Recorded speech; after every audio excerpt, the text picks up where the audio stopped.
Life advocates say President Obama is once again using regulatory overreach to further an agenda Congress and the American people have rejected. This time it's about federal funding for Planned Parenthood and comes just before the inauguration of a self-proclaimed pro-life president. Correspondent Rich Edson has more from the White House tonight.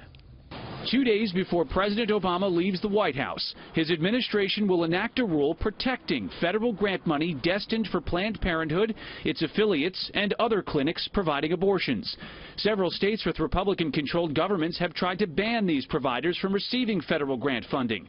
A just-released final rule from the Department of Health and Human Services prevents those state efforts. This is actually empowering patients to make their own choices about their health care, and that is a principle that should really resonate with conservatives. The federal government is prohibited from paying directly for abortions, except in cases of rape, incest, or if the mother's life's at risk. The government pays providers like Planned Parenthood for other health and reproductive services. Planned Parenthood says it and its affiliates receive more than $500 million a year from government grants and reimbursements. The Congressional Budget Office says most of that is Medicaid paying for services for low-income Americans. Abortion opponents argue those government payments allow Planned Parenthood to direct other revenue to providing abortions.